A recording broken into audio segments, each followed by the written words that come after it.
আমার যেই মা আমাকে ঘর থেকে বের করে দিয়েছিলেন, হুমায়ুন আহমেদ বারবার বাসায় যাচ্ছিলেন, আমাদের বাসার নিচ থেকে মানে ঢুকতে দেওয়া হচ্ছিল, নিচ থেকে আমাদের তাড়িয়ে দেওয়া হচ্ছিল অ্যাপার্টমেন্টের।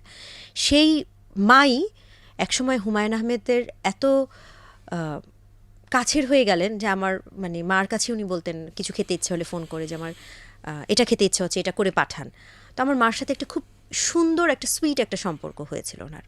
তো আমার মার তখন হাঁটুতে সমস্যা, এবং আমার বড় ছেলের নিষাদ হবার পরপরই আমার মার হাঁটুতে একটা সার্জারি হয়েছিল। সেই সার্জারির সময় হুমায়ুন আহমেদ হঠাৎ করে আমাকে নিয়ে, বাচ্চাকে নিয়ে গিয়ে আমার মাকে সারপ্রাইজ দিয়েছিলেন। তো ইট ওয়াজ মানে আমার মার কাছে একটা আনবিলিভেবল একটা সারপ্রাইজ, আনএক্সপেক্টেবল,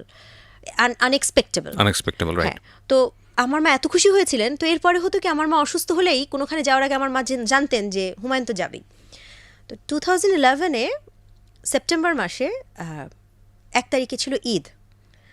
তো ঈদের আগে 6টা নাটক নিয়ে হুমায়ুন আহমেদ খুব ব্যস্ত, এবং ওই নাটকের মধ্যে আমরা জানলাম যে আমার মার নি রিপ্লেসমেন্ট করতে হবে, ঈদের ছুটিতে সিঙ্গাপুরে নি রিপ্লেসমেন্ট করবে। তো আমার ছোটো ছেলের বয়স তখন 11 মাস। তো কীভাবে যাব, ওকে নিয়ে আসলে যাবে কি না। তো আমরা একটা এরকম ভাব করলাম যে আমি আমার ছোটো ছেলেকে নিয়ে আমার মার সাথে যাব, যেহেতু নি রিপ্লেসমেন্ট করা হবে, হুমায়ুন আহমেদ বড় ছেলেকে নিয়ে, নিশাদকে নিয়ে এখানে থাকবে। আমার ভিসা হয়ে গেছে। ঈদের জাস্ট 2 দিন আগে হুমায়ুন আহমেদ বললেন যে আমি আসলে তোমাদেরকে ছেড়ে থাকতে পারবো না, আমার ভিসাটা করে ফেলো, আমিও যাব তোমাদের সাথে। তো তখন একদিনে ভিসা করবার আমাদের একটি মাত্র উপায় ছিল মেডিকেল ইমার্জেন্সি দেখানো। আমরা দেখালাম যে মেডিকেল ইমার্জেন্সি, হুমায়ুন আহমেদকে ইমিডিয়েটলি ডাক্তার দেখাতে হবে।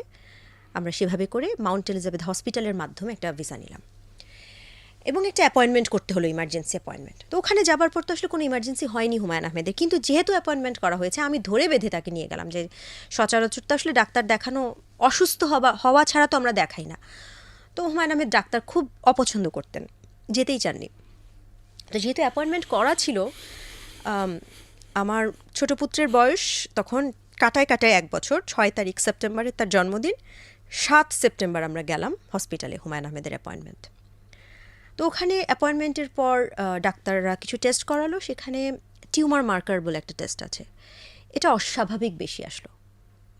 এটা জাস্ট আমরা বলি না যে হেলথ চেক আপ করতে আমরা যাই, সেরকম হেলথ চেক আপের মতো সব টেস্ট করতে দিয়েছিল। টিউমার মার্কারটা নর্মাল যার রেঞ্জ 16-17, হুমায়ুন আহমেদের 179 বা 186 এরকম কিছু ছিল।